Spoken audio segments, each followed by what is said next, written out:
band out there and you're listening, you suck. Yeah. I just want to let you know that the little bit of reverb that you want in your monitor, okay, that's not going to make up for the fact that you suck. Yeah, but it might make it 1% better. I mean, 1%, 2% total. Yeah. Mike, we played dozens of concerts with no monitors. Well, yeah, that was the old school rock and roll. That was old school rock and roll. What happened? What happened to rock and an old time? You see these, you see AC/DC, Queen. They're on stage blowing their eardrums out with stacks of speakers behind them. Nothing in their ears. If you're not deaf by the time you're 42, you haven't rocked hard enough. As far as I'm concerned. I'm pretty sure I have mild tinnitus. A little bit of a little bit. But I almost I need the white noise machine to help me sleep, so it's almost just like a little white noise. Oh yeah, does that work for you? I mean, it's better than not having it. Okay, yeah, I know a couple people who who have kind of the sleeping sounds. Of various kinds. I put it on the rain setting. That's nice soft shower. Is it with a little is it like rainforest rain? So then you get like a little kind of in the background, or like a little I cricket, don't want that. No. a cricket going. They have a cricket setting if you want that. Oh yeah, like nighttime pasture. Yeah, that's pretty much it. I like that. Nighttime on the countryside. I like that. Yeah. Yeah, I think if I could go back, I would have made a YouTube channel just with like sleeping sounds, sleep aid sounds. Because by now, I feel like if you do it now, it would just get lost in the shuffle of all the other YouTube channels. But if I had started it in like 2009, by now, I'd, just hundreds of millions of listens. You'd be up at the top. Your channel would be up at the top. Yeah, but I mean, you could probably say that for any niche thing. If you were the first, you would be there. Yeah, exactly. Yeah. If we had started this podcast, when podcasts started, yeah, we'd be the premier wrestling podcast. It would be the top wrestling podcast on the planet. Yeah. I mean, by now we'd be celebrities of our own. We'd be like fucking Conrad Thompson and those other hacks. Hacks, as far as I'm concerned. We'd be just like Conrad. And I think he's married to Rick exactly. That's what I was going to say. We would be in the Flair family by this point. Our entire lives would have been so incredibly different had we started the Shoot Brothers Wrestling Podcast in 2008. But that's not the case. It's 2022, baby. My name is Cameron Osborne. I'm sitting here. His name is Mike Shepard. The Shoot. And we're on the road again. Oh, baby, we're on the road again. Of course, we're talking about the road. On the road again. Of course, we're talking about the road to WrestleMania. We got a big show for you, for all of you this week. Because WrestleMania still a month now away? Early April. It's coming fast. And I mean, we're on the road to Revolution as well. A whole nother big pay-per-view, so the wrestling world. I mean, they even added a roadblock. NXT's getting roadblock, so there you go. The road is not complete without a roadblock. Yes, roadblock, of course. Is that on top of the That's just what they're calling next week's episode of NXT. That's just what they're calling next week's episode. Of course, we are still, I'm pretty sure, scheduled to get a takeover. It's going to be this is the roadblock to the takeover. It's going to be at 10:30 a.m. As we all know, on Mania weekend. Saudi time. Now, I don't know if you have looked around the Dallas-Fort Worth area on Mania weekend. It is insane. Multiple GCW shows also going on. Of course, there's kind of like, there's always that access, that like WrestleCon is also happening. It's turning out to be an insane weekend, I think, all around. Oh yeah, no, I mean it's before pre-COVID years, this would what it would be. Every WrestleMania week would be like, pardon the term, a convoy of wrestling sorts. Just kind of tons of shows. You'd have all these little things. I mean, bar hopping through Mania weekend. Yeah, you never know which superstars you'll run into. Legends of old and familiar faces, things like that. You never know. I mean, I guess it's only a matter of time before Impact or AEW throws a show, in and around the area, in and around the weekend. Like on the Thursday or something. Like, well, what's Rampage doing that Friday? That is a good question. What's Rampage Friday in Texas, the day before WrestleMania? Who knows? But we'll get to all that and more because we've just got too much. This is the wrestling world. It never stops. So let's get into the podcast the way that we normally kick off the show, and that's by crowning a brand new Tweet of the Week champion. It's the Tweet of the Week. It's the Tweet of the Week. This Tweet of the Week champion goes out to now two-time Tweet of the Week champion, Nina Friedman. Mina or Nina? Nina, Nina, Nina Friedman. Who is Nina that? Friedman. Well, none other than Mr. Maxwell Jacob Friedman's own mom. Now, if you can recall, there was a show like a year ago. She held a great sign, and that was enough to do it. She tweets out to the world, "Wow, Max, I started to lose hope that you would ever be a decent human being again. I am very proud of you for last night. You reminded every kid out there that they can be anything they set their mind to. Today, I am a proud mom." Wow. Nina Friedman, nice. now two-time Tweet of the Week champion, making her the only mom of wrestler. She's walking away with the this kind of like specific category, mom of wrestler, to win awards. Now she's tied with the likes of Vince Russo, Lacey Evans, Daniel Bryan. She's up there with them. Some legends. Yeah, Sue, if you're listening, you got competition here. Now, driving a minivan ain't gonna cut it. Now, Sue by far has the most television appearances out of a mom. She was on TV for like 2 months straight. It felt like. She became a character on the show. She was there. Yeah, her in her minivan. Exactly. Yeah, exactly. So, Nina, Mama Friedman, you are our brand new Tweet of the Week champion. Congratulations. And the stealing the Tweet of the Week championship from your own son.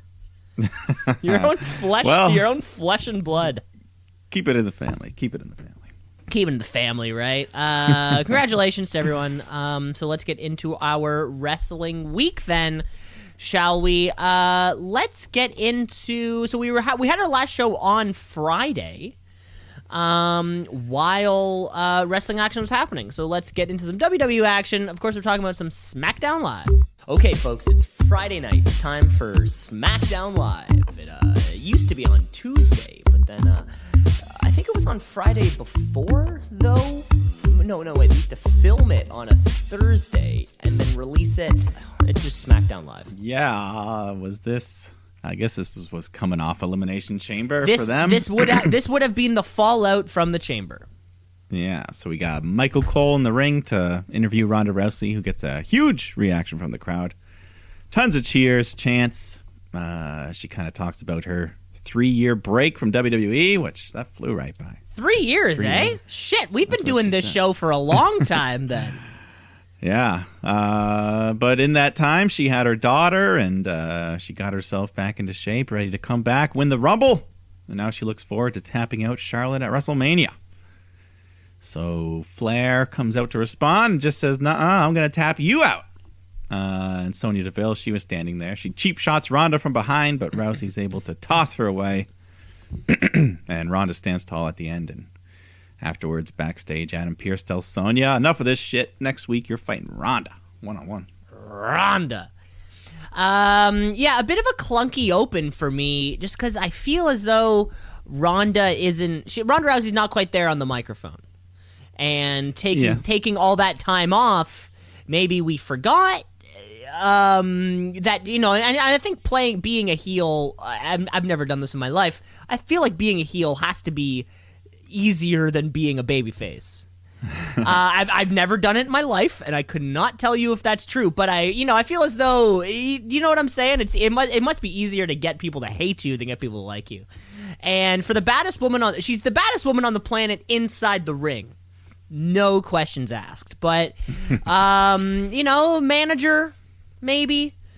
Can you think of somebody back in the day who was booked to be so incredibly physically dominant, but then never spoke? In maybe, old WWE, WCW, anyone like that you can think of? I mean, Andre the Giant didn't talk that much. Mm-hmm. Andre didn't talk that much. I mean, hell, I would even think of, kind of pre-SummerSlam Brock, right? Yeah. Like Paul Heyman level Brock, right? Who's booked to be a top-notch talent, but says 2 words occasionally. Yeah, I think Heyman with Rousey would be a pretty cool pairing. If he wasn't busy. Or, I don't know, even someone like Malcolm Bivens, call him up. He's a good talker. I know he's got the Diamond Mine thing going on. But, it's exactly that. Yeah, so, we'll see the match next weekend, though. Ronda Rousey on free television. That's gotta be kind of cool. Yeah, it'll be fun. Good for Sonya. Big matchup there. Mm-hmm. But, yeah, either way, even if the promo wasn't that hot, the crowd certainly reacted to Ronda. So yeah, she's got that going for her. She's gonna get it wherever she goes. Yeah, for the most part, there might be a couple cities that'll be snarky. Who knows? Well, I guess if we show up in where's Charlotte from? North Carolina. I guess if we're anywhere close to North Carolina. I don't know. I'm not sure where they're going. But anyway, so let's go to Los Lotharios taking on Big E, Kofi Kingston, who come out driving on this mini ATV. Or maybe it was a regular size and it just looked small with Big E on it. Yeah, I think that's what it was. It was a normal-sized ATV. Yeah. So, I don't know. They drove it down. I wonder. Hopefully that was electric. That gas indoors can't be good. But anyways, match itself was fine. Garza's in control. Kofi climbs the top rope. And then Big E hops back onto this ATV and he's threatening to run over Humberto. So this distracts Garza and allows the New Day to hit the midnight hour, get the win. Yeah, remaining, I guess the dominant tag team here on SmackDown. Yeah, I guess besides the Usos. Besides the Usos. Yeah, still no sign of Xavier anywhere. Who knows? Is he hurt or something? He was, or he did get hurt. Yeah, like right around the Royal Rumble time, and he got pulled from the Rumble. Right. Okay, yep. Yeah. But we are finally getting Xia Li making her long-awaited debut here, taking on Natalya, and they just kind of go back and forth for a bit. The crowd started chanting something, but I couldn't understand. I don't think it had anything to do with the match, but I don't think they were like disinterested. I think something happened, and they were like, "Whoa, hey, that guy fell." I don't know. Yeah, maybe the WrestleMania sign caught on fire or something. Right? Yeah, who knows? Either way, Xia Li hits the big spinning heel kick, gets the nice win here. She showed up before Veer did. Yeah, I guess. I mean, this must have been like 4 months. I mean, we saw her at least like appear on camera besides the promos. Like she showed up backstage, or I think she showed up and kicked someone once. I don't know. Either way, hopefully she's here to stay. Hopefully. Yeah, I mean, now she got the win over like the St. Peter of the women's division, right? Get your win over Natalya, then we can move on. Yeah, been there, done that. Got the T-shirt. That's what Aaliyah said. Sami Zayn comes out next, and he's all dressed up in his suit because he's celebrating the Intercontinental Championship win, and says he's happy to defend against any and all comers. And that's when Johnny Knoxville interrupts. So we're not done. Crowd pops for him, and Sammy tells him to leave, but Johnny says, "Hey, man, you just laid out a challenge to anyone, so let's do it." Sammy goes to leave, but then he cheap shots Knoxville, beats him up, hits him with a haluva kick. So it looks like we might be getting another celebrity at WrestleMania. Knoxville versus Sammy 1-on-1. 1-on-1, maybe? Is that making 2 celebrity matches? I can't remember last time we ever. Yeah. Years, maybe. 2 with maybe even a third coming. Who knows? Who would the third be? I don't know. Oh. I don't even know. Yeah, this was one of those like classic Sami Zayn can make anything work type of segments, you know? Yeah. Yeah, I mean, we'll see where they go, but it looks like they're leading into this being a match. So yeah, why the hell not? You know, Knoxville's still out there in the spotlight. Jackass Forever still in the theaters. Yeah, and by then it'll probably be on the streaming platforms, so they'll be like, "Hey, check it out on Paramount Plus." For all we know, there's a deleted scene with Sami Zayn in it. Yeah, we'll find out.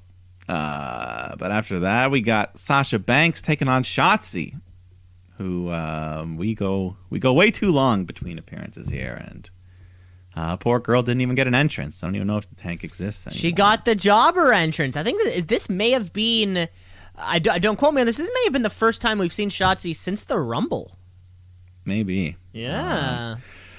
Yeah, it makes me sad. I think she's got a lot of potential. But Naomi comes out and to do some commentary, and yeah, we had a pretty decent match in the ring between these two. Sasha pulls out some new move. I don't know what it was. It's like a super code breaker. And after that, she hits the backstabber, locks in the bank statement. Shotzi taps out. Yeah, that's just what it was. It was short, and we got, between the Johnny Knoxville segment, and then we kind of opened up with the segment. We got a lot of segments this week. Sort of felt like this was the one match that was hurt the most because of the lack of time available.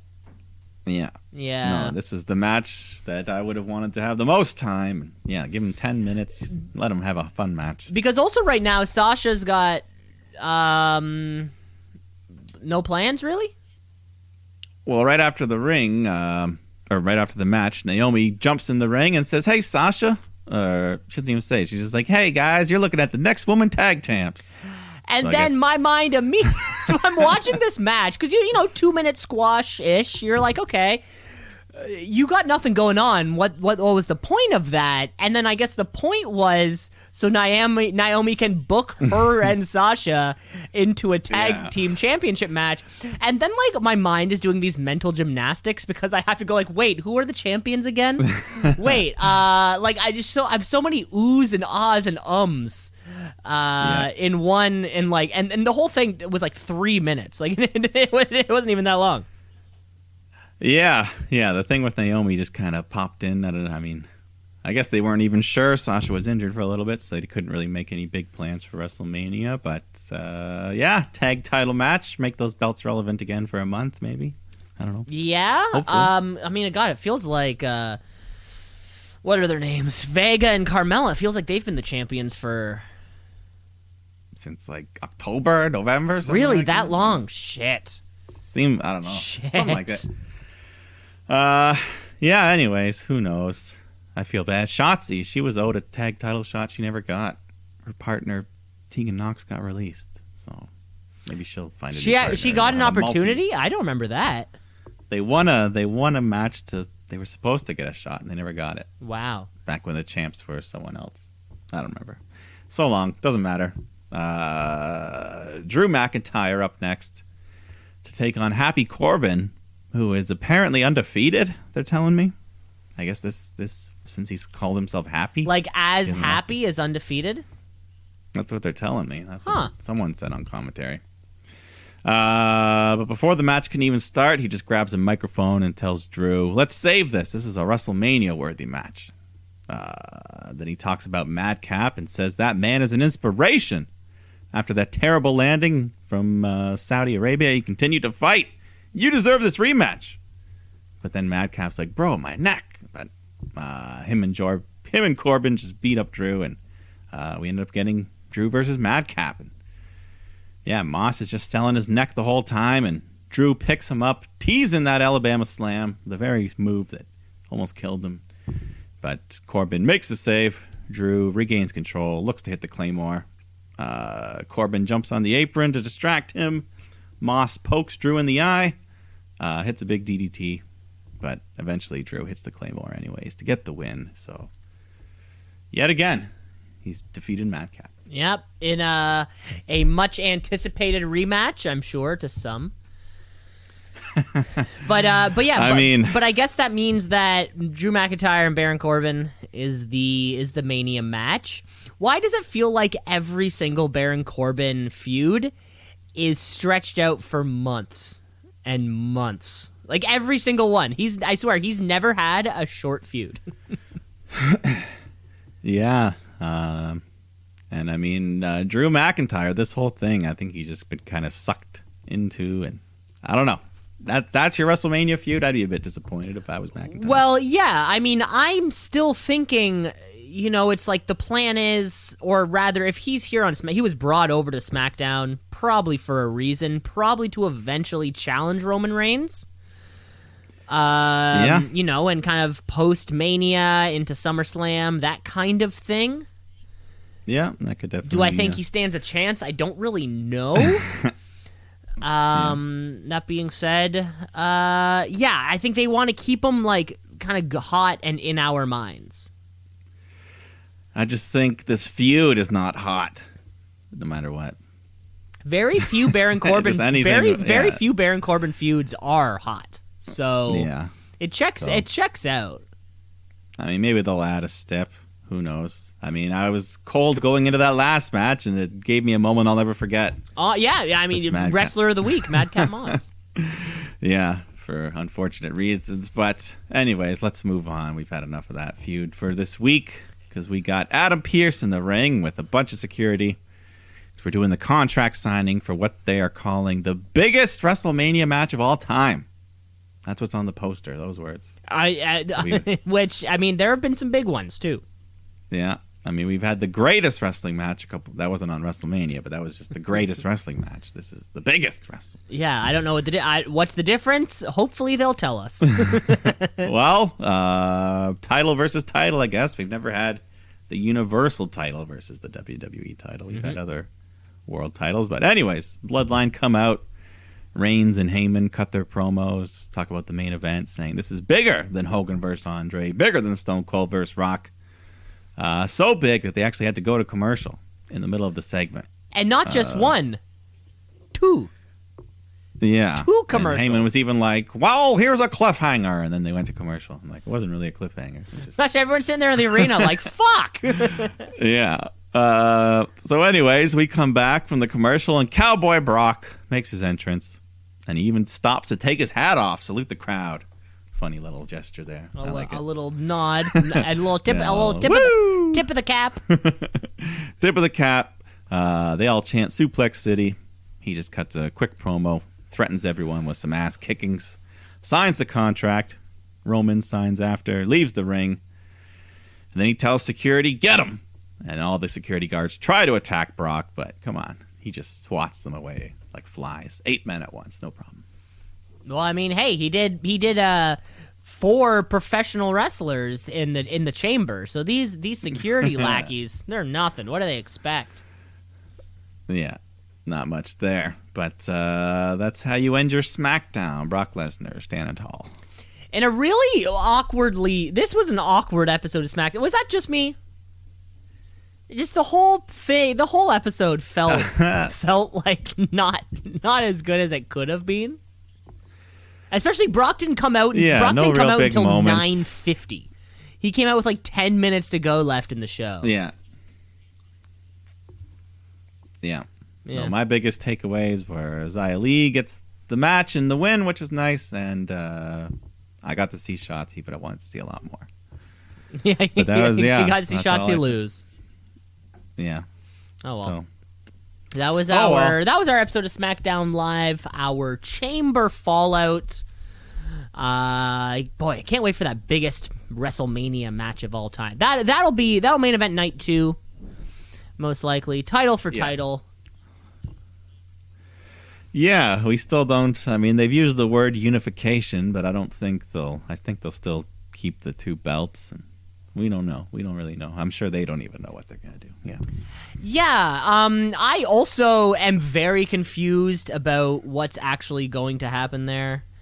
Just because, yeah, it's, you know, what are they? We're gonna have two brands, right? Like, we have USA and Fox. Like, clearly, they're not gonna want one person. They're gonna want some kind of distinction there. Yeah, right? I think it'll be they'll win one title and then they'll lose this one title. I don't know. Money in the Bank to lose the WWE title, keep the Universal title or something. I don't know. Yeah. That could make sense. I think it's going to be something kind of like, remember when when they brought the big gold belt back and just kind of gave it to Triple H on an episode of like Smackdown or something. I feel like that could be the direction they would go with something like that. Whoever wins this match, the biggest wrestling match of all time, the biggest WrestleMania match of all time, whoever wins it, they're gonna be like, great, you have two, and then Vince is gonna kind of go like, okay, we're gonna take one of them back, and then just kind of give it to somebody else. Like, it's not actually gonna be a unification. But we know that they haven't figured that out yet. Yeah, we'll see. Either way, someone will be walking out with two belts on their shoulders. Yeah, somebody's going to win both. We just don't know who. We don't know the aftermath. And don't know what it means at all. So that's all we got. I mean, yeah. That's all we got. So let's just jump over to the other channel. Friday Night Wrestling. We got All Elite Rampage. Rampage.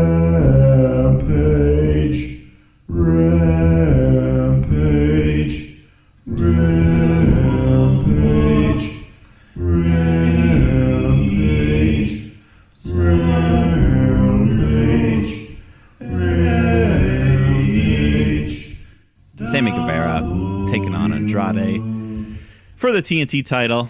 I mean, we just talked about the unification. This asshole Sammy Guevara still carrying around two belts. I swear to God, does nobody know what the fuck this word means? Like, unify means taking many, not just necessarily two. It can be 3, it can be 4, it can be 17, and turning them into one.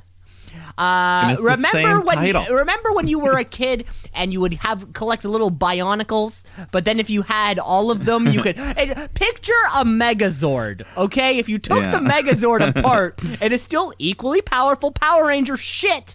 You put them all together, you unify them into the Megazord. Why is this guy carrying around two things? I don't get nobody. Jesus Christ! It needs to stop. Every single week, I get a little more irked, as I'm sure you can hear in my voice right now. No, I've mentioned it every week as well, and it doesn't make sense. It's the only thing I think about. It's the only so what if you lose? Are you going to lose one, or do you lose both? And where's Miro's belt? Why not just carry 7 all of the versions? Carry the old COVID version that wasn't decked out at all. Carry the Brody Lee version. Carry the Miro version. It clearly means nothing. Yeah, but the match itself was fun. It was. It was. Yeah, hot stuff going on. I mean, first title shot for Andrade here in AEW. And yeah, just back and forth action. Sammy doing his flippy shit all over the place. Andrade hits a nice spiking DDT on the apron there, but Sammy fights back, eventually hits a double springboard cutter, and that gets him the 3 to retain the belt. And then afterwards, the Hardy family jump him, so Darby and Sting come out to make the save. Yeah, it's hard to say exactly what Andrade's best match here in AEW is, because it feels like there's so few and far between. Yeah. Really? Once every 3 months he's had it. Yeah, I think he came in last summer. Yeah. Middle of the summer, and then he didn't have I'd say he maybe has 15 matches here in AEW, and I feel like most of them are going to be on Dark or on Elevation, and it's not like he's exactly like working elsewhere. He was in AAA. He took on Kenny Omega in AAA and lost that opportunity. And I just don't know what the point of him. He's just like I've said that before in this podcast before. Dudes who are inexplicably wealthy, I just don't get the gimmick. Yeah, and I mean anything that's rubbing elbows with the Hardy family office is kind of crappy to me. Right? It's a confusing one. It's very confusing. Because in theory, the TNT Championship is exactly what Andrade should be, kind of in the hunt for. He feels like I don't feel like he's a main eventer, but he is a solid mid card guy who, pushed properly, could be doing some real shit. Yeah. Don't know. Then after that, we got QT Marshall coming out, cuts a promo on Taz, sitting there at the announce table talking about his son Hook. He says, I made Hook. I trained him. So Hook comes out, and then QT just sends all the factory students at him, but they just get taken out easily. Hook walks off. Classic Hook. Classic Hook. Hopefully he doesn't have to feud with QT Marshall for too long. Because, I think Hook's already way further up the food chain than this bum. Yeah, QT Marshall should be staying in the as a coach. I don't think we need him to be an on-screen talent anymore. I think we have enough. Yeah. I think we have Cody's enough. Gone. You don't have to do him any favors. You don't have to book QT anymore. Yeah. But after that, we got Wardlow taking on Nick Camarado, who wasn't he part of the Nightmare family at one point? Yes, him and what's the other guy? Aaron Solo. Aaron Solo. Solo, yeah. Yeah, so here he is taking on Wardlow. A lot of beef in the ring here. A lot of beef. I mean, Camarado, one of the few guys on the roster that can actually muscle Wardlow around. Like standing beside him, you're like, yeah, comparable. Yeah. Obviously, booking-wise, it's a different story, but he still gets a bit of offense here. He even picked up Wardlow with one hand at one point, so got to look good there. But the Ward Dog takes over and just shows his strength, his fantastic strength, because even against this guy, he's still able to hit 4 power bombs in a row. Some real heavy lifting there, and of course that gets him the win. But once again, Sean Spears, he's pissed. He's like, Wardlow, this whole symphony thing, it's got to stop. If the crowd boos, they love it. But Spears just like, no more, just one and done. Pin the man. So, yeah, did the old step on his chest and cover him for the win, because I feel so. Wardlow is one of the members in this Face of the Revolution ladder match. I think this is going to be a big. Matchup for him. He's been booked incredibly strong lately. Is he going to get the win? I don't know. Does he deserve the win? Hell yes, he does. I think that'd be a lot of fun. Yeah. And they mentioned, I think it was a month or two back in a backstage segment, MJF mentioned to Wardlow that there's a clause in his contract that any championship he wins must be forfeited over to MJF. So that's something that they could play on. And it's funny that we thought that, that Wardlow eventually has to blow off from MJF. But, now this MJF is here with Punk, and Sean Spears is sort of turned into the Wardlow's lackey. So does that mean that if Sean Spears is Wardlow's lackey and MJF is Wardlow's lackey, then what is Sean Spears to MJF? I think he's just a guy. It'll be interesting to see where. Yeah, MJF's. Because I think the crowd wants babyface Wardlow. I think we do. I'm excited to see how we get it. Well, I mean, eventually he's got to finally stand up for himself against MJF. Or Sean Spears. Stand up against someone. Well, standing up to Sean Spears isn't that as big a deal. Yeah. If he strikes MJF, that's the moment. That's the moment. That'll be the big one. We'll have to wait at least post Revolution. But hey, like you said, about this little contractual stipulation there. Maybe Wardlow wins the match. MJF comes back saying, "Great, that's mine," and then Wardlow says, "No, it's mine." And it's like, actually, buddy, let's look at your contract and then Pulls out go a big from there. contract, his big scroll. Of course, he unfurls it. The bottom hits the floor. Yeah. Then we go to Serena Deeb continuing her 5-minute challenge, taking on Kayla Sparks. And pretty much the same deal as before. Deeb dominates, gets the easy submission, wins in a couple minutes. So Another building to something. another squash. Another squash. Yeah. So I like the Serena Deeb squash. I feel like many times when we see like the big man, little man kind of squash, it's like the big power move, wait 10 seconds because you're so confident. Another big power move, wait 15 seconds, power move and cover. But Serena Deeb squashes are very like every second she's like boom, boom, boom, boom, boom, boom, done. I feel like it's very. I feel like they're very high energy squash matches. I kind of like them.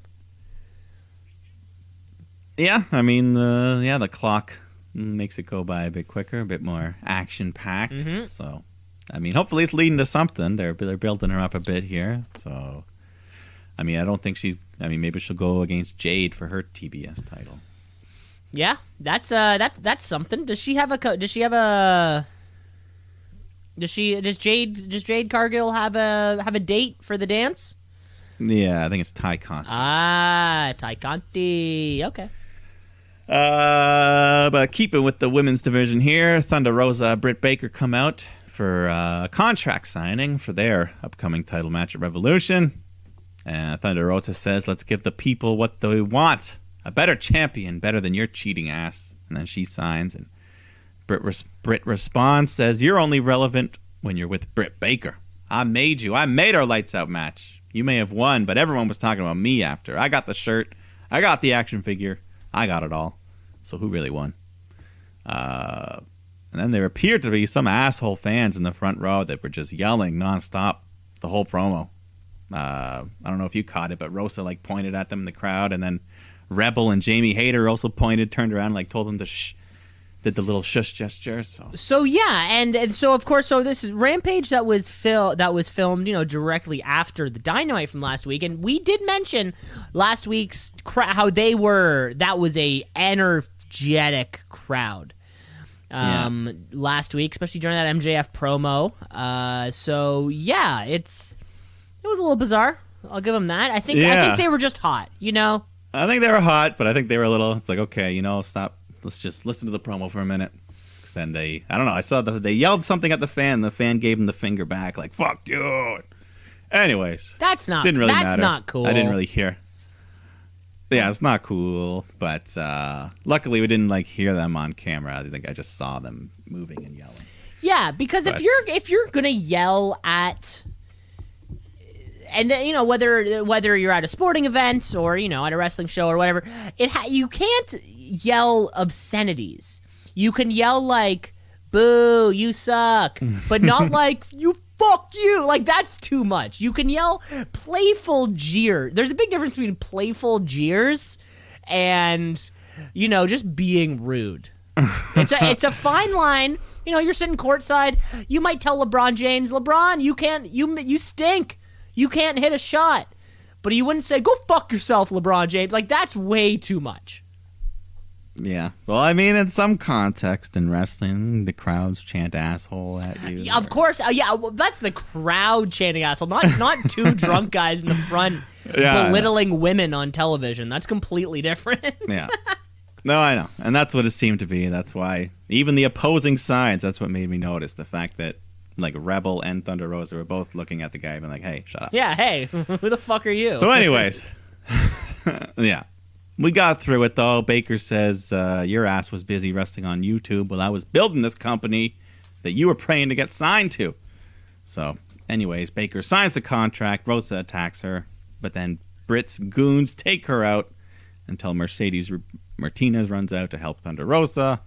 And they end up putting Jamie Hayter through a table. So you know how you go to a baseball game, you go out to a professional sports game and they stop serving booze at a certain point, at halfway through the third period or seventh inning stretch. There's always an arbitrary time that they pick and they don't serve booze anymore. What I wonder for some of these AEW shows, because they record they alternately record, so they'll go Dark, Dynamite, Rampage, and then the next week they'll record Dynamite, Rampage, Dark, and then the next week they cycle that kind of back and forth. Yeah. Sorry, Dark Elevation. I should be specific. My question is, when do they stop serving booze at an AEW show? Because if you're in that sequence where you were buying booze all through a Dark Elevation taping and then drinking booze all through the Dynamite taping, are they stopping at Rampage? Or do they just, like, I wonder where that point is, or if during the night. Because at that point, after Dark Elevation, after Dynamite, you could have been there for 5.5 hours just drinking beer. Yeah, and you may have had a couple before the show as well. And I guarantee you've had a couple before the show. Yeah, those two were at least. But yeah, who knows? Yeah, I don't know. Yeah, it'll be curious. Very excited for whenever AEW comes to us. We will know. We're gonna sit through Elevation. We're gonna fucking sit through everything. They're on the move though. It is they're on the move. Yeah. I heard they're finally going to the West Coast. Yeah, they're doing the LA Forum. I think it's the Rampage. Either the show before Double or Nothing or after Double or Nothing. Yeah. I can't remember which one. Bookending that and stuff. But if they're on the move, that's a good sign. I mean, that is a good sign. Yeah. Maybe by this fall or winter, they'll do a leg up here in Toronto. Oh, dude, if we got Winter is Coming, that would be sick. Well, hey. Or even the full gear that we were. The full gear that we were promised. I mean, of course, at Revolution, that seems like the time to announce full gear. Or maybe they would save that for Double or Nothing. But, the Raptors played to full capacity last night. The Leafs are playing to full capacity tonight. Yeah, things are opened up, or at least, crowd-wise. So who knows? But hopefully, Tony Khan, he said he owns a 4 seasons here in Toronto, so he's got. He owns the whole 4 seasons, list. or just he has like a 4 seasons. I don't know. He owns A4, or his father owns the whole 4. Something.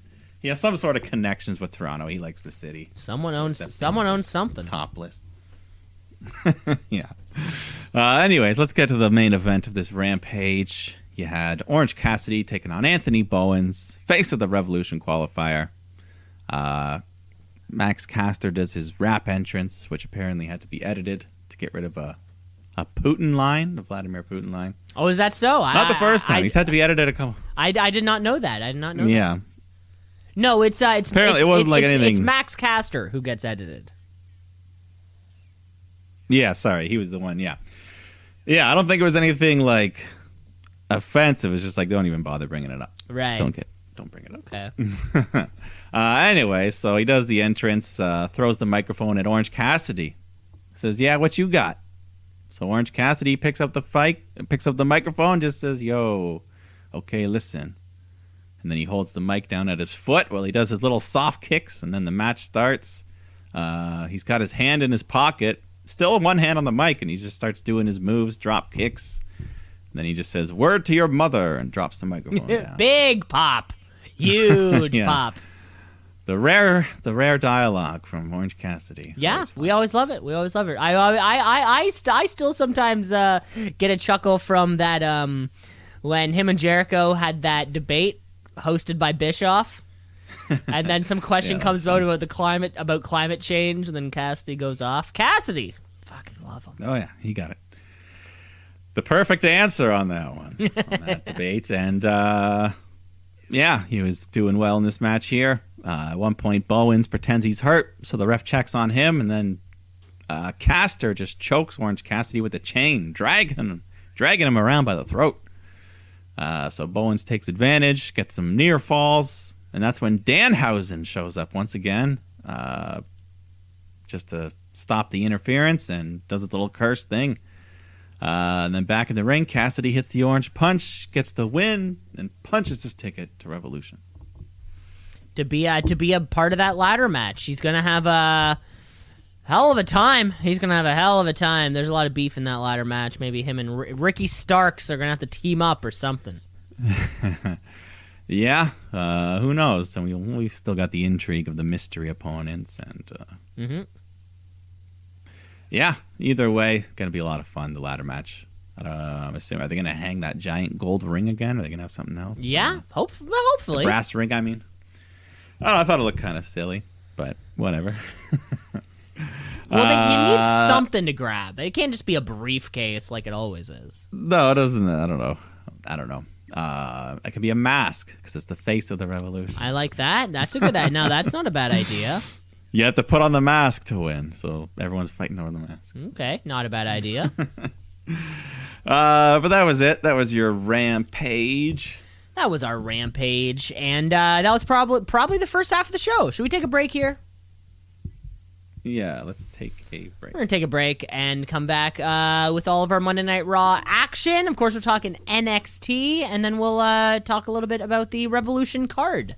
So stick around. Let's shoot, yeah, let's shoot, yeah, let's shoot, brother, yeah, let's shoot, yeah, let's shoot, yeah, let's shoot, brother, yeah. Back here with part 2 of the Shoot Brothers Wrestling Podcast, folks. Thanks for sticking out through the break. But I really hope you didn't take your foot off the gas. Because if you take your foot off the gas, the car doesn't go very fast. That's what I'm saying, right? And if you're trying to get from one place to another via a road, you got to keep rolling. You got to keep rolling along, just like we're gonna keep rolling along here on the podcast. So let's get into this week's edition of Monday Night Raw. Let's get raw.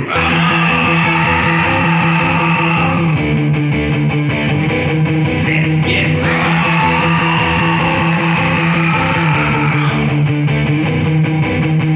With just over a month now until Mania 38.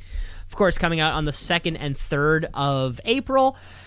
And, oh boy, we got a lot of work to do when it actually comes to putting the card together. I don't know if you've heard, I've heard reports of preliminary sales for tickets for this event. Because this is now the second time that WrestleMania has been held in this particular stadium. The first time they did it at 101,000. And as of right now, they have 47,000 tickets sold for the first night and 51 sold for the second night. So a little under half of the potential capacity for this venue. So we got to sell 100,000 tickets in a month.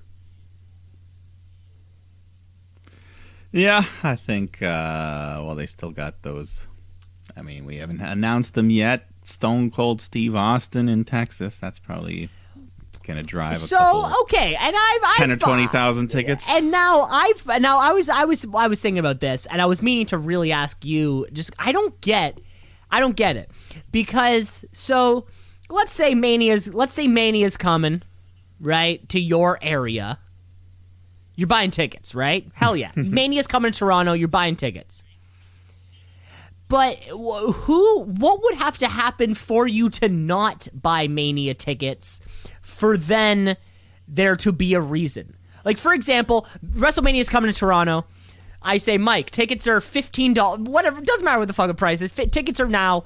Do you want them? You would say, no, not really. And then 2 weeks later, Edge is announced live at WrestleMania in Toronto, and then you're like, okay, now I'm going to go. Like, what is it? You know, it's who's gonna go because of Stone Cold? Who's not going in the first place? Does that make sense? Does my question make sense? Yeah, I think because, I mean, you can say he's the biggest wrestler of all time. Way more than Edge would have ever even dreamed of being. Gotta be top 4. Well, I was using I was using a Toronto example to try to make it specific to this little area. But like, no, and I get it.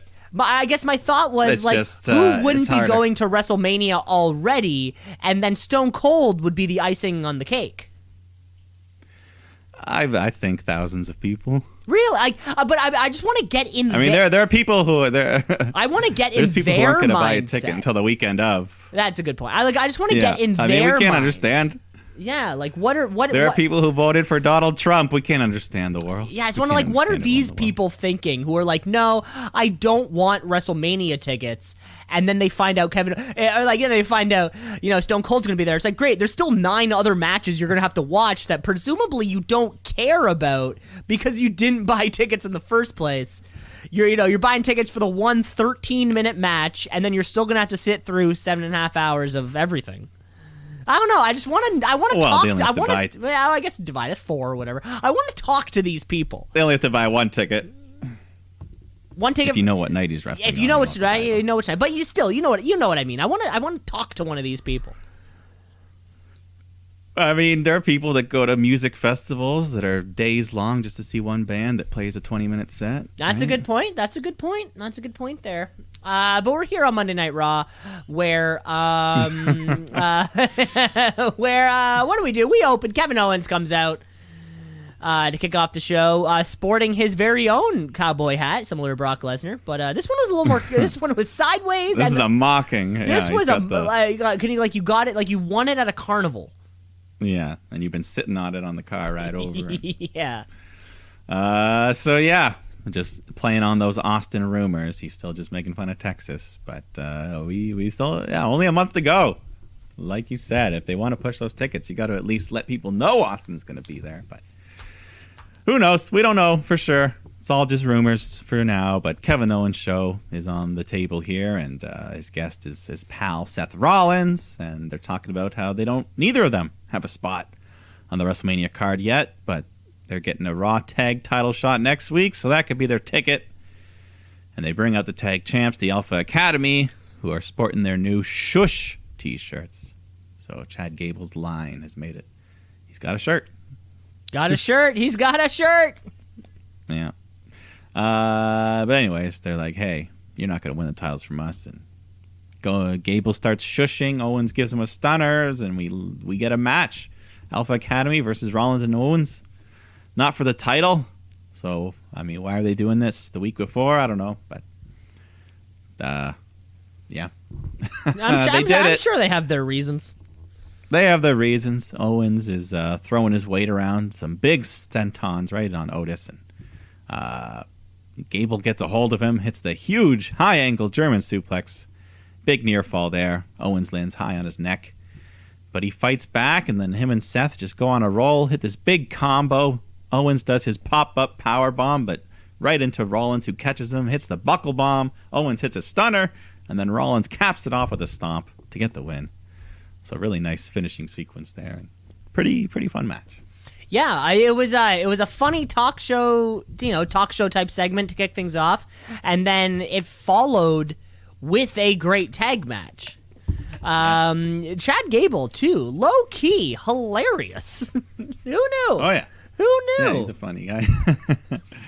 Yeah, hopefully people will buy this Shush T-shirt, and they can give the Shush can lead to the push for Chad Gable. The Shush leads to the push. Well, hey, he's already a champion. I mean, he's already getting a push, yeah, but singles Gable someday. Yes. But one guy who's kind of had his push cool off a little bit, we got Omos out next, taking on T-Bar. And, yeah, I mean, I imagine he'll just be in the Andre the Battle Royal this year for Omos, probably win the thing, but he just beats the shit out of T-Bar, gets the easy win here. Yeah, it seems like seems like his type of match to be in, and to win. Yeah, definitely to win. I mean, when he won the feud with AJ Styles, I thought they'd do a bit more with him, but if they feel he's not ready, you don't want to do too much, I guess. Yeah. Yeah, it does feel like we have cooled off a bit on Omos, but yeah, maybe the pre-Mania push at the expense of T-Bar. Yeah. Then we got some 6-woman tag action here. Becky Lynch, Nikki Ash, Doudrop taking on Bianca Belair, Rhea Ripley, Liv Morgan. So pretty much all your top talent in the Raw Women's division here, but I mean, some great wrestlers. You had a good match. Everyone gets their spots in. Liv Morgan, some big crossbody to the floor, and Becky starts healing it up. She starts grabbing Bianca's hair, yanking on it, tying it up. And Bianca Belair, she says her one rule is, if you use my hair against me, I'll use it against you. And did she ever? We've seen it before, but every time she does it, she just cracks the whip against Becky Lynch, and you can hear this thing just whoosh throughout the crowd. Instantly just lashes. Becky's screaming in pain, and Bianca hits her like 3 or 4 more times, and Becky just runs off. She says, I'm done with this. So Nikki Ash is alone in the ring. Bianca picks her up, hits the KOD, gets the win. But as she's celebrating, they just cut to Becky Lynch on the ramp, and you can see the welts on her stomach, just instant. The lashes. You can't fake that. Yeah, like the sound was so loud, it makes you wonder, like, did they put in a sound effect? Like it's actually that loud. Like, what do they put some? I'm guessing, you know, that kind of like that kendo stick technology. They must wrap that in her hair, like it's a wood on like a reed on reed slap. Yeah, there's something in there. There's something in there. Yeah, but either way, you can't fake the impact because you can just see the blood, the instant welts on her stomach, and you go on Instagram after, and it's even worse. Instant 4 or 5 huge lashes. Wow. Yeah, so that's some cool shit though. Yeah, no, it really. It's fair. It's part of her body. It's not illegal. It's fair game. It's fair game. Her I rule guess. is, I guess. Don't. Does that mean we're gonna get? She only does it once a year. Are we gonna get Bianca Belair's hair on a pole match? Then? Is it that? I mean, if they ever do a Bianca Belair hair versus hair match, that could be the biggest hair versus hair match. It could be one of the longest hair versus hair matches. Yeah, it would have to be. I don't even know. I don't even want to think about that. No. So let's just go to our next match. Robert Roode takes on Tommaso Ciampa, who made his official debut last week, but now his singles debut here. And you got Ziggler on the outside being a pest, just trying to cause shit. So it allows Roode to hit the glorious DDT, or he tries to, but Ciampa counters him, rolls him up, gets a 3. So Ciampa gets the win. Dirty Dogs jump him right away, beat him up. But they'll see each other the next night on NXT. Yes. Yeah, just one of those, like, you know, the implications of the match was more important than the match. Stinks for Ciampa, though. We'll just call him up. I don't like this kind of like foot in the water kind of thing. Just do it. I mean, at least he's winning, though. At least that is a good point. He is getting dubs, But, you know, because they could have him job out for a bunch, but I mean, maybe they just want to wrap up his last storyline in NXT. And yeah, hopefully it ends at Roadblock. I guess that'd be nice. Yeah, we'll see. Reggie and Dana taking on Tozawa and Tamina, but yeah, who really cares? Reggie pins Tozawa, and then afterwards, Dana jumps on Reggie, kisses him. So maybe they are a thing after all. And the love is in the air. Tamina grabs Tozawa after and just forces a big one on his lips. No, these guys suck. All 4 of these. It was like a Bugs Bunny cartoon, the way he sells it after. He's like blinking his eyes. I expect like little doves floating over his head. Doves floating over his head. His tie to roll all the way up. Yeah. So I don't know. I'm sure Vince was howling in the back. Oh, that's some good shit. That's good shit. Yeah. So that was that. But this was the night of tag team matches. It was a parade of tag matches. We Looks had, like an AEW show. Yeah, it felt like it. Well, maybe not quality of match, but the Mysterios took on Cedric and Shelton, who I think they've just stolen the Hurt Business name because that's what they call him. Yeah, they're being called the Hurt Business again. I also noticed that, but of course, no MVP to be seen. Yeah, and I don't think they have any. So I don't know. Maybe they just won. It's like when bands break up, but sometimes, you know, the lead singer doesn't get to keep the name, and then they continue on without him. Yeah, but because there's no like, I could only say that these two guys like have a slightly more claim to the term Hurt Business than MVP and Bobby Lashley do, just because like MVP and Bobby Lashley aren't a team. Like they're not like a group. You wouldn't call one guy a group. At least this is 2 people working together. Yeah. But Yeah, it doesn't matter. They're just here. Well, actually, they got the win, didn't they? Because I think Miz interferes and Rey Mysterio chases him off, so Dominic's all alone. Shelton rolls him up, gets a 3, so the Mysterios lose. Yeah. It doesn't matter, though. Well, I mean, we do know that they'll be at WrestleMania. They will be at Mania. They've already punched their ticket, of course, taking on The Miz and Logan Paul. Yeah. And I think Cedric and Shelton will be lucky to even get in the Battle Royal at this point. They might not even make that cut. Might not even. Keep your eyes out for a multi-man match, though. I'm expecting maybe one of these tag championships will be a fatal 4-way ladder type thing. Yeah, probably the Raw. The Raw seems to have more of the it's got teams built up at the moment. It's got more action to it for sure. Yeah. And let's continue. More tag team matches. RK Bro taking on Street Profits. And most of the match was fine. It seemed to be going okay. One thing I noticed, it might have happened last week, but Randy Orton has shaved everything off his face just completely. So he's back. His facial hair goes in and out. He experiments. He's done a bunch of different things, but you know what I want? I want I want big beard Orton, like Ciampa beard Orton. That's we haven't seen that yet. Yeah, that's the one thing I don't know. Maybe he can't. Maybe it just doesn't grow that thick for him. So that's a good point because we've seen him with like a light beard. We've seen that before. Yeah, we've seen little cheeks, but it doesn't seem to get that big. Anyways, he's clean shaven. It might have been what cost him here, though, the clean shaven. But I don't know. The ending was kind of weird because Montez Ford hits the big from the heavens frog splash. He makes the pin, and then Orton looks like he's about to put his foot on the rope, or he tries to, but then Dawkins just pushes it away, and the ref makes a 3 count, but then there's not really much of a reaction. So it feels like something went weird there. I don't know. I mean, and also the fact that RK Bro or Randy Orton got pinned was also kind of weird. Yeah, I also got the feeling that maybe this was a slight, like a little bit of a botch. He tried to get his foot on the ropes, but he was like a little too far away, so he just couldn't quite get it. I don't know. But hey, sometimes this shit's gonna happen, right? But especially, when Randy Orton takes the pin.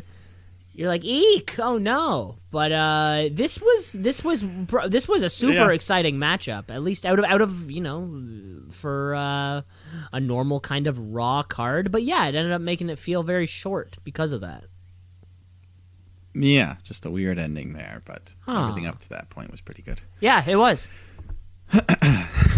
We go backstage for another Vince McMahon Austin Theory thing, and talk about Vince's upcoming appearance on the Pat McAfee show, which is what is that, tomorrow or Friday or something? Yeah, I'm not sure, but I'm definitely going to listen to it. I mean, there's all these hot rumors going around that could lead to a Pat McAfee versus Vince McMahon match at WrestleMania. Well, I think the last time Pat McAfee had a wrestler on the show, it ended up Pat McAfee and Adam Cole ended up going at it a little bit later. So, his track record does stand. Oh, yeah. He did have Brock Lesnar, though. And they didn't. Oh, he did. Yeah, you're right. Okay, yeah. I didn't see it. I only saw kind of like the photos or maybe a couple video clips. But anyways, back into this backstage, Austin Theory references the time Vince McMahon was interviewed and he slapped the papers out of the reporter's hands. If you've ever seen that clip. It's kind of a funny one. No, I don't think I have. Yeah. And I think there was another one. Him and Bob Costas got into it. Vince used to get angry at these reporters. Well, yeah, that checks out. Yeah. But anyways, we'll see what happens. They may or may not be an angle booked on this Pat McAfee show. Looking forward to it. I'm going to watch it either way. Yeah, either way, I'll see the fallout from it. But we've got championship gold on the line here. Damian Priest defending that U.S. title against Finn Balor. Just kind of getting his shot out of nowhere here. And we get a pretty good match going on. No shenanigans. Just good back and forth wrestling. Trading near falls. Priest goes for the reckoning, but then Finn counters him, hits the shotgun drop kick, and the coup de grace. And just like that, 1, 2, 3. New United States champion, Finn Balor. And new! Yeah, kind of out of nowhere. But, I mean, Damian Priest, he had a really strong year, and then the last, month and a half, they really just kind of, I don't know, he started taking all these losses, and now he's lost the title. Afterwards, he cuts a promo, says, these fans carried you, Finn Balor. They never gave me that respect during my whole reign, so, it looks like he's turning on the fans, going fully heel now. So, hopefully no more of this trying to control the demon bull crap. Well, and I think we can run this one back for Mania, with a clear heel babyface thing. One thing I gotta love, though, I love a competitive match with a clean surprising finish. Yeah, I was happy with the match. The title change was fine because, Priest's, his run, it's cooled off. They've cooled him off a bit. But yeah, they can run it back, have a fun match at WrestleMania. Maybe even see the Demon if they want. Yeah, well, hey, I'm looking forward to see what's next on the table for Damian. Demon versus Damian. Damian versus Demon. That's it. Yeah. Who knows? But afterwards he cheap shots Balor in the face and then crucifix bombs him onto the announce table. Yeah. So looks like they'll get at least one more match out of this. But then the rated R superstar Edge comes out. He laid the challenge out last week for WrestleMania, and now he wants an answer. And then he says, my roads to WrestleMania gets a lot clearer tonight. Boo. I said roads. Booed that one. When he said my roads to WrestleMania? I booed that one. It was small enough that I don't think a lot of people picked up on it. But nobody comes out. And then AJ Styles' music hits. So he comes out and says, all right, I accept. So no Cody Rhodes. But Edge says, all right, but I want the Bulldog AJ Styles. I don't want this guy who's been playing tag team bitch to Omos the last year. Edge gets real fired up. But at the end, he offers a handshake, but then just sucker punches AJ in the face. And they start brawling. AJ goes for a phenomenal forearm, but Edge avoids it and kicks him in the balls. And so we got another heel turn right after Damian Priest. Looks like Edge's 2 in a row. Babyface AJ Styles is one of the purest wrestling characters out there, I gotta say. Yeah, we all love AJ. We all know how great he is. And yeah, that'll be a lot of fun. A lot of fun at WrestleMania. To really drive the point home afterwards, Edge grabs the chairs, nails AJ in the head. He sets him up with the one chair underneath his skull and then smashes his brains in with the other for the concerto 2 times in a row as the crowd just rains boos down upon this evil man. AJ Styles has been in WWE for 6 years, right? Barely any time. His WrestleMania track record is fucking incredible. From the he's Shinsuke, Undertaker's final match, now Edge. He took on Chris Jericho, Kevin Owens. He's had just it's bam, bam, bam, bam, bam, bam, bam. It's wow. It's something. Yeah, no, he's said it. He's a WWE lifer now at this point. I think he's gonna and Vince a McMahon loves him. And he a loves WWE legend. He'll make the Hall of Fame for sure. He will make the Hall of Fame. Absolutely. I thought it was kind of funny at the very end when Edge was standing tall, the way his hair was all frizzled out, looked kind of like Garth. Blonde Garth hair. Wayne's World. Yeah, it was just all frizzy, poofy. But I'm sure that's not what he was going for. But he does stand tall to end this Monday Night Raw. Good stuff here on Monday Night Raw. Let's move across the brands. Let's get into some NXT. NXT, what does it mean? I don't know, but it's good wrestling. So NXT, watch and see. Gotta tap out a count out of 1, 2, 3. We've got our guest, Dolph Ziggler and Bobby Roode. They're both here to take on Braun Breaker and Tommaso Ciampa. And Ciampa wearing the singlet, just like Steiner, to go with Braun Breaker. So they got a little Steiner Brothers combo going on. That was cool. That was cool. The Steiner singlet. Yeah, and we also got Bobby Roode's glorious intro, which we haven't seen. That was the best part. That was really what hooked me. Yeah, that was fun. The little spinning thing, and yeah, love to see that. And yeah, match itself was fun. Crowd was into Breaker and Ciampa, the barking out of their offense. Ziggler hits a zigzag, but Braun kicks out of that. They just go back and forth a while, and eventually Ciampa hits Ziggler with the fairy tale ending, gets the win. So him and Breaker are victorious. Yeah, the an expected victory. Yeah, the theme. Honestly, the Robert Roode theme song was like my biggest takeaway from this whole thing. That thing. I forgot how good that thing was. He should have never lost it when he came to the main roster. Yeah, I mean, it was arguably the most over part of his act. Yeah, that whole glory. Arguably, yeah. Yeah, bring it back. Also, Ciampa, his music changed. Yes, it did. Yes, it did. Hey, well, we know it was. They love doing that. Yeah, it wasn't too much of one. The only thing I noticed was it didn't have the heartbeat or whatever, the pulse. Yes.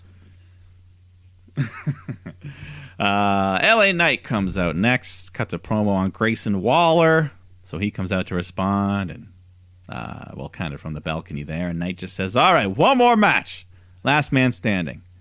Next week, NXT Roadblock. Roadblock.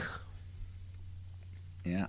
So maybe this could be, I don't know, a farewell feud for LA Knight, and then call him up to the main roster. Maybe. If so, if Grayson Waller beats LA Knight, Grayson Waller has to be our top heel here in NXT. Yeah, I can definitely see him being one of the next guys to challenge Braun Breaker. The first kind of guy. Yeah. The first of the new guys. Yeah. Yeah, definitely. We'll see how that shakes out. In the meantime, we got Dusty Cup quarterfinal action on the women's side. Wendy Chu and Dakota Kai taking on Indy Hartwell, Persia Prada. The crowd loving Wendy, chanting her name as she does her silly little offense, but yeah, everyone comes in, has their moments, but Chu and Kai, they just get on a roll. Chu hits this reverse splash. Kai follows up with a double foot stomp off the top rope, and that gets him to 3. So the Odd Couple has upset this established team and advanced to the semis. Yeah, well, yeah, at least on Indy Hartwell's side, and I guess her. Yeah, I guess her and Persia Prada, did they win it already once?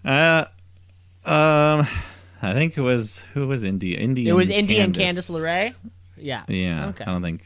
Yeah, Persia's all hung up on this Duke Hudson thing, so I don't know. These girls, Indy and Persia, they always got their man troubles, and it affects their performance in the ring. So they need to figure that out. Yeah, especially Dexter Lumis is nowhere to be found.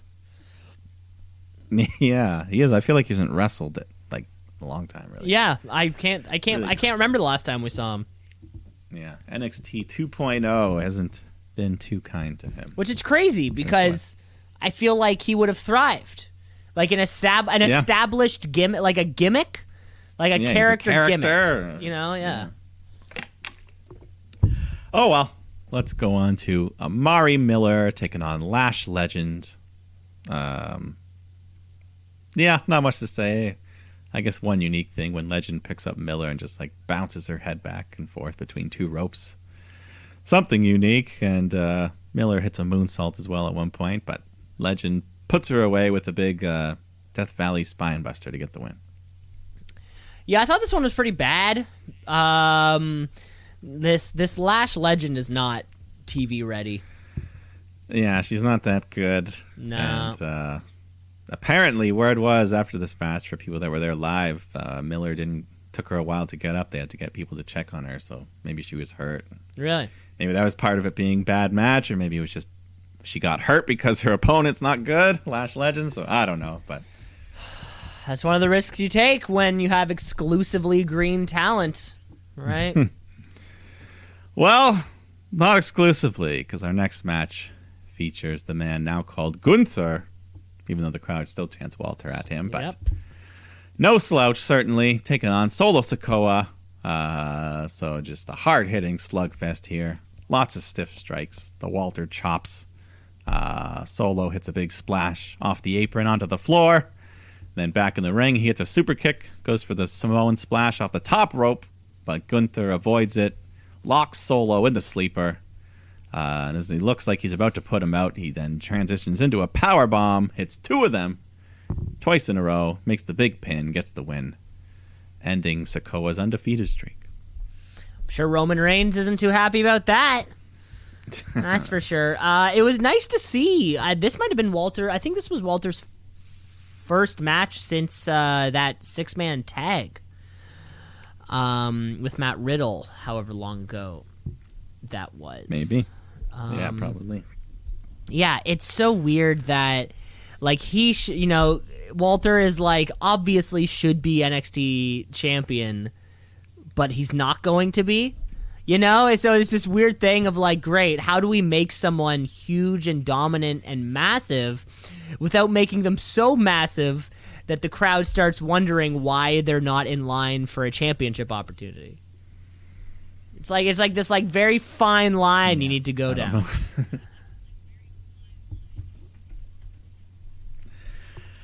I don't know. Oh, well. But after that, we got Harland taking on Draco Anthony. Yeah, that's what this match was. Oh, well, easy win for Harland. Yeah, the big bald Brock. Still what I'm calling him. Yeah, slightly bigger Baron Corbin kind of thing. Yeah, that's a good one, too. But we got more Dusty Cup action. Raquel Gonzalez, Cora Jade taking on Yulisa Leon and Valentina Perez. And there was one great spot where Perez and Leon, one of them bounces off the ropes and runs into the other. And she fucking catapults her over the ropes. And she got some crazy height on this thing. Just the launch was awesome. Big crossbody to the floor. Raquel catches her all on her own. You need a pile of bodies, and she caught her just by her own. Yeah, so that got the crowd going, and they go on a bit of a roll here, but Raquel and Cora fight back. Raquel picks up Jade, she has her in like a Chingola bomb, and she twists, hits a splash on the way down, gets the pinfall. So Jade and Gonzalez advance to the semis to face Wendy Choo and Dakota Kai. Okay, now that'll be a fun matchup. Yeah, that'll be fun, and yeah, even the other team I thought looked good here. Leon and Forrest, those couple cool moves. Mm-hmm. Very cool. Then we got Von Wagner taking on Andre Chase. And Chase, he's got his little pocket of fans, and, he's spelling out his name when he's wrestling. Give me a C, all that. Yeah, but Von Wagner just takes over, hits the finisher, gets the win. Yeah, and a bit of a quick one there. How much to it? Yeah, don't really care too much for either guy at the moment, but let's get to some good action because we're closing out with a solid matchup here. North American Championship on the line. Carmelo Hayes defending against Pete Dunne. Just another nice, fast-paced, hard-fought. These guys can go. Crowd kind of split, cheering for both guys. Just chanting, "This is awesome, fight forever," all that good stuff. Dunne gets a hold of Mello, hits him with the bitter end, spikes him down hard. But Carmelo is able to roll away, so he avoids the pin, and they fight their way up to the top rope, and that's when Trick Williams jumps on the apron. That moment of distraction allows Mello to knock Dunne down and jumps off the top rope, hits the big scissor kick, gets the 3 count, retained his title. To retain. Peter Dunne, too bad. Yeah, still can't win the big one. No solo titles here in NXT. No. Well, yeah, he was the NXT UK champ for a long time. Well, but... Yeah. Here in NXT regular, yeah, he's only been that Broserweight, that tag title run he had with Riddle. And then... Yeah. But, yeah, Carmelo Hayes, though, still one of the top guys, if not the top wrestling wise, of this new NXT class. I think he might actually be. After the match, he announced he would defend his title at NXT Stand and Deliver in a ladder match at 10:30 in the morning. So yeah, a crazy move, crazy confident move for him to come out and just say like, "Yep, I'm gonna put my title on a line in a multi-man ladder match." But that'll give a lot of good opportunities for a lot of performers. Oh yeah, and you can't go wrong. Like we said, I mean, he said it himself. That's where the title was inaugurated, that classic 5-star match. So let's bring it back. I mean, if they want to do that, they gotta. They're gonna have to work hard. They're gonna have to work hard. Yeah, big shoes. I don't think. But, they got some talent. I actually don't think anyone in that ladder match is still works for WWE. Ricochet. Yep. Okay. Ricochet. Yeah. Wow. Who knew he'd be literally the only one to stick around? Isn't that crazy? Wow. Yeah. But that's the way she goes. That was the end of NXT, and that was the end of our regular wrestling week because we've shifted days, our schedule wise. Mm-hmm. Yeah. So why don't we just preview the Revolution pay-per-view card? Let's preview the Revolution card. I got it here there for you, Mike. Let's kick off the show like a good old-fashioned AEW show should, with a 3-way tag team match for that AEW Tag Team Championships. Jurassic Express taking on Red Dragon, of course, the team of Bobby Fish and Kyle O'Reilly, and a TBD still. I imagine that's something that'll be solidified either tonight or on Rampage. But it's a huge list to pull from when it comes to AEW tag teams. I don't know, Jurassic Express maybe retaining. Yeah, I mean it's hard to really say without knowing the third team, but I mean, yeah, I think Jurassic Express over Red Dragon. So I don't know, yeah, but probably Jungle Boy and Luchasaurus retain. It'll be good to see. Let's get next match of the show here. Chris Jericho taking on Eddie Kingston. This match is going to be fun. Hard hitting. Yeah, it'll be fun. I think I'm most excited to see Chris Jericho's abs and how prevalent they are. I think that's what I'm most excited for. Yeah, and I feel there's a good chance he'll probably blade as well, so we'll get some blood in there. Good. And hopefully Eddie Kingston gets the big win that we've been waiting for. Yeah, it didn't happen over Mox. It didn't happen over Punk. It's got to happen. He's got to get a pay-per-view win one of these days. Jericho does not need this win. Absolutely not. So, yeah. What about this one? What about Jade Cargill, our TBS champion, taking on Ty Conti? Jade Cargill, by this point, probably looking at like 29-0 or something, and make it 30. Make it an even 30. Yeah, she'll make it around 30. We love Ty Conti, but they haven't built it up enough for her to be believable as a winner here. No, absolutely not. But let's bring you Bryan Danielson taking on Jon Moxley. If Bryan Danielson wins, they get to team up. If not, they don't. We don't know. It's like an unspecified gimmick type thing. But it's something that I think all the fans. This one's going to be hot. Yeah, I am pre-calling this one that Dave Meltzer will rate at least 5 stars. This is a 5-starer. Okay. This is a 5-star, and I mean, it's already been promised that there's probably going to bleed.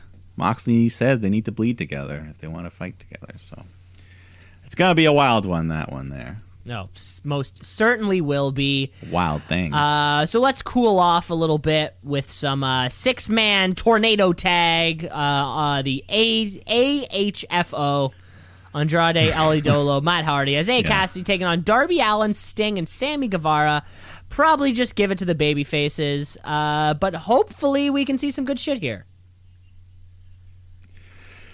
Yeah, I mean, you got talent in the ring and a couple of legends. But yeah, storyline-wise, really nothing matters much here on this one. Nah. So just please the crowd. It's not hard to do. It's an AEW pay-per-view crowd. They're gonna have fun. Yeah, they're gonna have fun either way, so just give them what they want.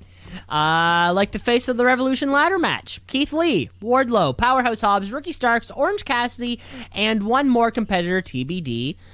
Climbing that ladder for a future championship, for a future TNT championship opportunity. Mike, is it going to go beefy or are we going lean? Who's taking the win on this one? Well, we talked about it a bit earlier. I mean, of the names on the list, I think Wardlow would probably be my favorite pick. You know, I mean, Orange Cassidy, he's had a shot already. Keith Lee might be a bit too soon, and then Starks and Hobbs, Team Taz, they got their own shit going on. Yeah, so. out of this whole group right now, Wardlow could do the most with the win. Orange Cassidy can lose. That's fine. He's so incredibly over. Yeah, like you said, Keith Lee, not quite the chance yet. The TBD, we still don't know who it'll be, but you know.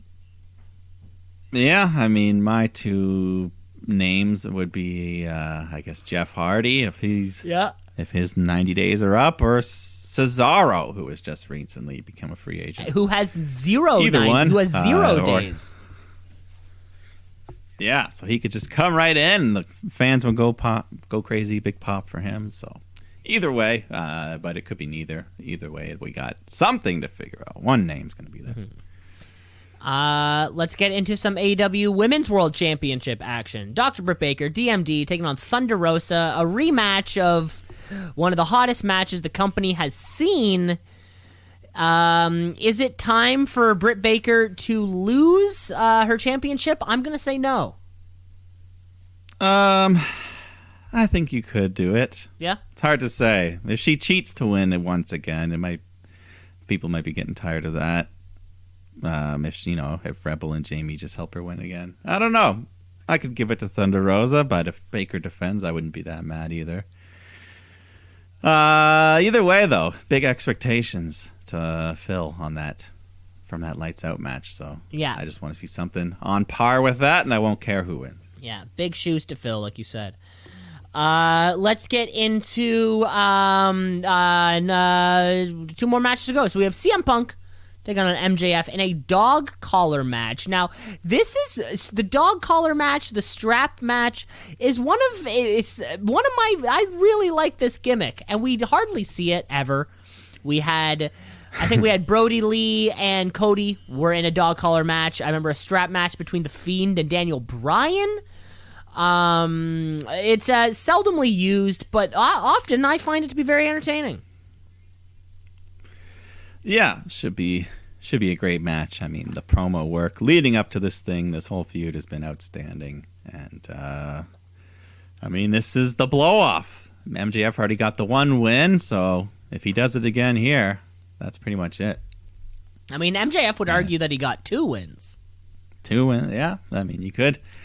But, yeah, this is another one. I think there's a high possibility that these men will bleed. We'll get some crazy shit going on here. And, yeah, I mean, at the end of the day, I'd give MJF another win, but I don't know what they want to do. And finally, our main event for the AEW World Championship, the Battle of the Atoms. We have Hangman Adam Page taking on Adam Cole, Bay. Really looking forward to Adam Cole having a banger. I don't think we haven't seen NXT Adam Cole yet here in AEW, and I think this is the perfect opportunity for him to show us what he's got. Yeah, you and I already know what he can do, but yeah, this will be a nice showcase for some of those people that, they can only watch one show during the Wednesday Night Wars. So exactly. Gonna be a great match. Hangman retains, I'm assuming. Yeah. Because I think next in line, the next champion, I think MJF takes it from him at Double or Nothing. That's what my booking is. And, that's the thing. Hangman Adam Page is only the fourth AEW champion, and all of whom have had fairly long reigns. So, TikTok, baby. Oh, TikTok. Karrion Kross is coming to the ladder match. There you go. I mean, yeah, there's a lot of names we haven't Bray Wyatt, we still haven't seen anything from. There's tons of names. You never know. Tony Khan, as we speak on Dynamite, has promised some sort of big announcement tonight. May have already happened. Who knows what that'll affect? But as of now, this is your Revolution card, which looks to be pretty damn stacked. I mean, every AEW pay-per-view always ends up being good. They're always stacked, baby. Although, famously, I think last year's Revolution was their worst show ever with that famous barbed wire deathmatch shit. Infamous. Shit show. Infamous. Among other things. Yeah, so, yeah, sure we'll end on a lot better note this year, either way. Yeah, hopefully so. Very much so looking forward to it. Everybody tune in. Let's give you our very last segment of the week, and that is, of course, by giving you our Wrestler of the Week. Mr. Wrestler of the Week, of the Week. Wrestler of the Week, of the Week, of the Week. The Wrestler of the Week, of the Week, of the Week. Wrestler of the Week, of the Week, of the Week. The Wrestler of the Week. Mike, I will kick you off here on this one. A lot of the in-ring action felt a little flat for me, despite us being on the road and kind of falling out. So I'm actually going to go to a brand that had nothing at stake, and I think Carmelo Hayes. You've been impressing me a little bit more and more week to week, and the big win over Peter Dune, I'm starting to get on the train. So I gotta say, Carmelo Hayes, you're my Wrestler of the Week. Choo choo.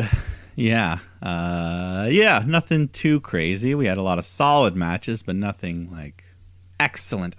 But yeah, out of it all, I'll agree with you. Go with Carmelo Hayes. Having a good run here with this North American title. And one of the creams of the crop of this new era of NXT. Mm-hmm. We're real excited to see where he goes from Roadblock to Stand and Deliver, and looking forward to that ladder match also. That is all the time we have for the show this week, folks. Thanks for listening. Rate, review, like, subscribe. The show is everywhere. We'll be back next week at this time with our Revolution Fallout. It's on a Sunday. It's not Saturday. It's on a Sunday night, so everyone be sure to catch it live. It's a pay-per-view. It's not a premium live event. It's a pay-per-view. Imagine if Cody Rhodes is a surprise entrance in the ladder match. Yeah, sure. I'd boo it. The but nuclear sure. heat. Give it to me, anyways. No, it wouldn't be good. I'd boo it, but anyways, we'll give you all that next week. We'll cover everything and more. Whatever happens, I mean, Cain Velasquez shot a man. He's a WWE star. And a Triple A star, baby. Who knows what's going to happen in the world of wrestling. And Triple A star. But thanks for listening, Mike. You take care of yourself. All right, bye. Shoot.